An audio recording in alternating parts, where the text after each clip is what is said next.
नमस्कार प्यारे साथियों, स्वागत है आपके अपने ही यूट्यूब चैनल द अपग्रोथ में। आज की इस क्लास में हम लोग जैक बोर्ड क्लास 11 विषय इतिहास का आज हम लोग सेट 3 को देखेंगे, जो कि जैक बोर्ड के लिए काफी इम्पोर्टेंट है। प्रथम शाब्दिक परीक्षा 2023-24 के लिए जो है सो बहुत ही इम्पोर्टेंट है और पूर्णांक जो है सो 40 है। टोटल मार्क्स 40 है और टोटल प्रश्नों की संख्या भी 40 है। समय जो रहेगा सो 1 घंटे का समय दिया जाएगा। ठीक है फ्रेंड्स, आगे देखिए जो समय निर्देश में कुछ दिए गए सो सभी प्रश्नों के उत्तर जो है सो अनिवार्य है। कुल 40 प्रश्न होंगे। ठीक है दोस्तों, प्रत्येक प्रश्न के लिए 1 अंक निर्धारित किया गया है।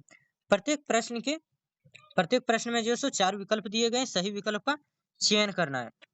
गलत उत्तर के लिए कोई अंक जो है सो नहीं काटा जाएगा। ठीक है फ्रेंड्स, अब आगे देखिए यहाँ से आपका प्रश्न जो होता है स्टार्ट होता है सो पहला नंबर में दिया गया मेसोपोटामिया का शाब्दिक अर्थ क्या होता है।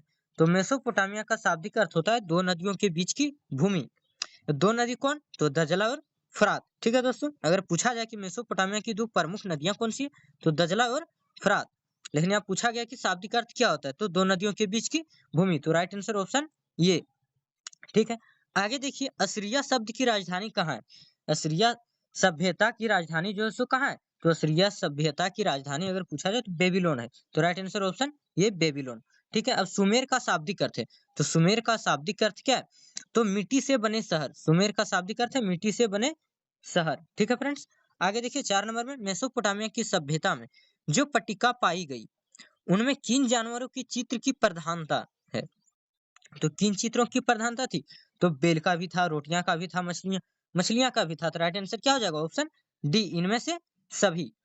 आगे देखिए क्वेश्चन नंबर 5 में कुम्हार के चाक का आविष्कार किस सभ्यता की देन है। कुम्हार का जो चाक का आविष्कार हुआ था, यह जो है सो किस सभ्यता की देन है, तो मेसोपोटामिया की सभ्यता की। तो right answer option D, Mesopotamia की सभ्यता। आगे देखिए मेसोपोटामिया की प्रमुख उपज वाली फसल कौन सी थी। तो वैसे तो फसल गेहूं जो मटर ये सभी था, लेकिन प्रमुख रूप से पूछा जाए तो क्या था, गेहूं। तो राइट आंसर ऑप्शन ये गेहूं। ठीक है फ्रेंड्स, आगे देखिए क्वेश्चन नंबर 7 में झूलते बाग किस सभ्यता की देन है। झूलते बाग जो है किस सभ्यता की देन है, तो बेबीलोन सभ्यता। तो right answer option B, Babylon सभ्यता। ठीक है, आगे देखिए क्वेश्चन नंबर 8 में पूछा जा रहा है बेबीलोन में झूलते बाग का निर्माण किस शासक ने करवाया। बेबीलोन में जो झूलते बाग का निर्माण जो किस शासक ने करवाया था, तो नेजर ने करवाया था। नबूवत नेजर ने। तो राइट आंसर ऑप्शन ये। आगे देखिए क्वेश्चन नंबर 9 में दिया गया है दोस्तों किस पुस्तक में जल पलवान की घटना आती है। जल पलावन की घटना जो है सो किस पुस्तक में आती है, तो बाइबिल में। तो राइट आंसर हो जाएगा ऑप्शन ये, बाइबिल। ठीक है फ्रेंड्स, आगे देखिए मिस्र की सभ्यता का विकास किस नदी के किनारे हुआ। देखिए मिस्र की सभ्यता का विकास जो है सो किस नदी के किनारे हुआ था, तो नील नदी के किनारे। तो राइट आंसर ऑप्शन ये नील नदी। यही अगर पूछा जाए कि मेसोपोटामिया की सभ्यता किस नदी के किनारे, तो दजला और फरात। यानी मिस्र की सभ्यता जो है सो नील नदी के किनारे। ठीक है दोस्तों, आगे देखिए 11 में पूछा जा रहा है रोमन साम्राज्य में जो है सो नाइट किन्हें कहा जाता था। रोमन साम्राज्य में नाइट जो है सो किन्हें कहा जाता था, तो अश्वरोही को कहा जाता था, नहीं घोड़े को। तो राइट आंसर ऑप्शन सी, अश्वरोही को, अश्वरोहियों को। ठीक है, आगे देखिए 12 में पूछा जा रहा है दोस्तों जब रोम जल रहा था तो रोम का कौन सा शासक जो है सो बांसुरी बजा रहा था। जब रोम जल रहा था तो उस समय जो है सो कौन सा शासक जो है सो बांसुरी बजा रहा था। ठीक है फ्रेंड्स, तो कौन शासक था, तो नीरो था। Right answer option C, Nero. आगे देखिए क्वेश्चन नंबर 13 में पूछा जा रहा है पेपीरस कहाँ पाया जाता है। पेपीरस कहाँ पाया जाता है, तो नील नदी के किनारे पाया जाता है। ठीक है फ्रेंड्स, तो ऑप्शन नंबर ये जो हो जाएगा सो राइट आंसर। आगे देखिए क्वेश्चन नंबर 14 में रोम का इतिहास किसने लिखा। रोम का इतिहास जो है सो टाइटस लिवी ने लिखा था। राइट आंसर ऑप्शन ये, टाइटस लिवी ने। आगे देखिए क्वेश्चन नंबर 15 में जुलाई माह का नाम किसके नाम पर पड़ा। जुलाई माह का जो नाम था, जुलाई जो हम लोग बोलते हैं जुलाई माह होता है, इसका नाम जो है सो किसके नाम पर पड़ा था जुलाई माह, तो जूलियस सीजर। याद रखिएगा जुलाई से जूलियस, जुलाई से जूलियस सीजर। तो राइट आंसर ऑप्शन ये, जूलियस सीजर। ठीक है फ्रेंड्स, आगे देखिए क्वेश्चन नंबर 16 में रोमन साम्राज्य के राजनीतिक इतिहास के 3 मुख्य खिलाड़ी कौन थे। तो देखिए 3 मुख्य खिलाड़ी का बात किया जा रहा है। तो पहला में दे दिया सम्राट, बी में दे दिया अभिजात वर्ग, सी में दे दिया सेना, यानी 3, तो तीनों में देखिए एक एक करके दे दिए। अगर ऑप्शन ए में ही तीनों दे देता, बी में फिर 3 दे देता, तब ऑप्शन चूज करने में थोड़ा दिक्कत होता है। लेकिन देखिए ए में एक दिया है सम्राट, बी में भी अभिजात वर्ग और सी में सेना, तो क्या हो जाएगा इसका राइट आंसर ऑप्शन डी उपरोक्त सभी, क्योंकि 3 बोला गया तो ए बी सी तीनों जो हो जाएगा सो मुख्य खिलाड़ी हो जाएंगे। ठीक है फ्रेंड्स, आगे देखिए क्वेश्चन नंबर 17 में दिनारियस क्या था? दिनारियस क्या था? तो दिनारियस चांदी का सिक्का था। ठीक फ्रेंड्स, याद रखिएगा, ये बहुत ही इंपॉर्टेंट है क्वेश्चन। दिनारियस चांदी का सिक्का था। ठीक है, आगे देखिए निम्नलिखित में से किसे रोमन साम्राज्य का हृदय कहा जाता है? तो रोमन साम्राज्य का हृदय जो है सो भूमध्य सागर को कहा जाता है। राइट आंसर ऑप्शन सी भूमध्य सागर। आगे देखिए क्वेश्चन नंबर 19 में स्पेन देश के व्यापार के लिए प्रसिद्ध है। तो स्पेन जो है कौन से व्यापार के लिए प्रसिद्ध था? तो जैतून का तेल, स्पेन जो था सो जैतून का तेल के व्यापार के लिए प्रसिद्ध था। राइट आंसर ऑप्शन ये हो जाएगा, जैतून का तेल। आगे देखिए पेपाइस पेपाई रस या पेपी रस क्या था? पेपाई रस या फिर पेपी रस क्या था दोस्तों?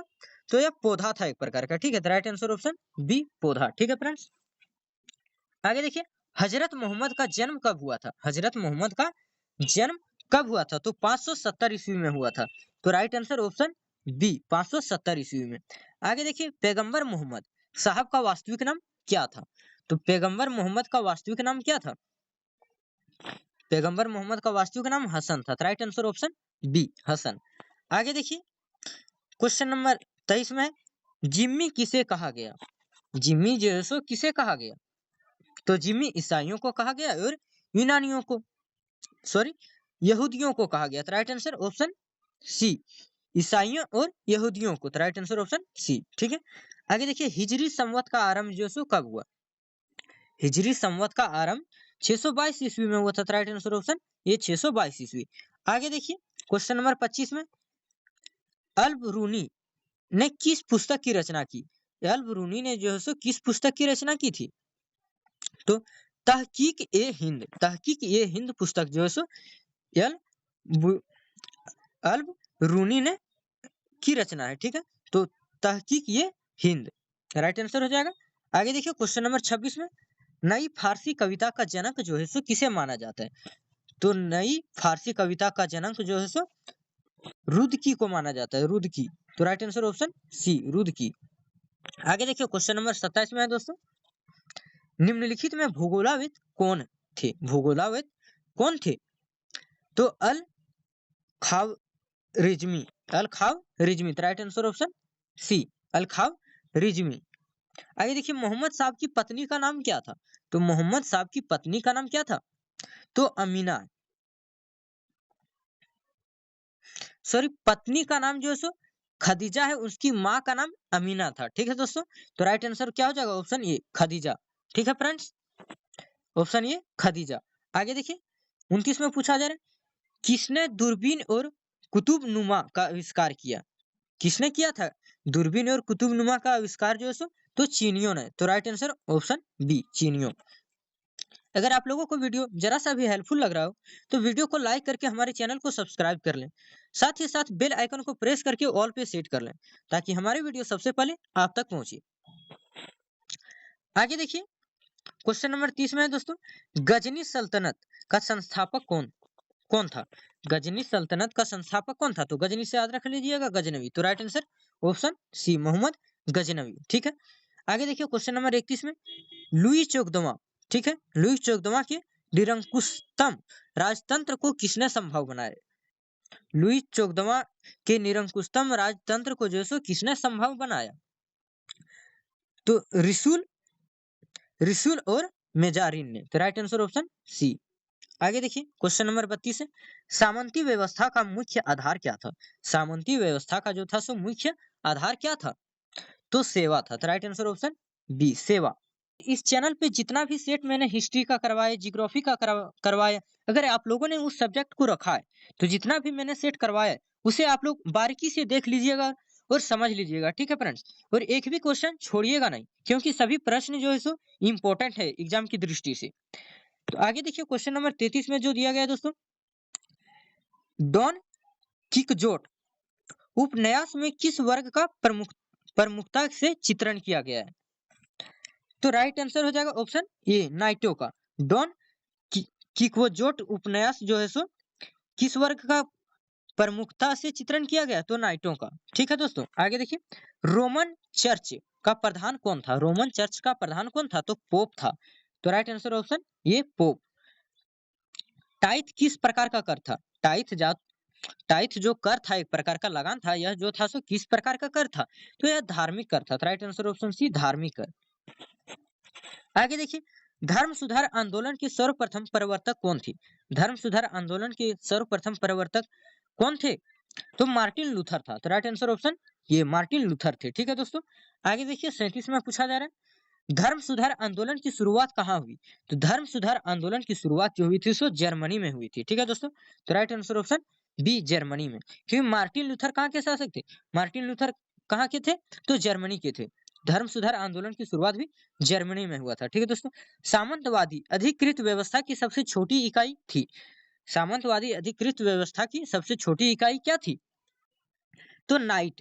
तो राइट आंसर ऑप्शन ये नाइट थी। ठीक है, आगे देखिए, गुलाबों की लड़ाई कहाँ हुई? गुलाबों की लड़ाई जो है सो कहाँ हुई थी? तो गुलाबों की लड़ाई कहाँ हुई थी? तो इंग्लैंड में हुई थी। तो right answer option B England में। अगला प्रश्न है जो कि इस सेट का अंतिम प्रश्न है। ठीक है, डिवाइन कॉमेडी के लेखक कौन थे? डिवाइन कॉमेडी के लेखक कौन थे दोस्तों? तो दांते थे। तो राइट आंसर ऑप्शन ये दांते। ठीक है फ्रेंड्स, आज की इस क्लास में हम लोगों ने जो सो हिस्ट्री का सेट 3 में कुल 40 प्रश्नों को आज की इस क्लास में हम लोगों ने देखा है। अगली क्लास में आप लोगों को किस टॉपिक पे वीडियो चाहिए उसे कमेंट करके जरूर बताएं, ताकि मैं उस टॉपिक पे वीडियो बनाकर इस चैनल पर अपलोड कर दूं और आप लोग जो है उसे देखकर जैकबोर्ड 2024 की बेहतरीन तैयारी हो सके आपका। ठीक है दोस्तों, तो आज की इस क्लास में इतना ही था दोस्तों। धन्यवाद। जय हिंद, जय भारत।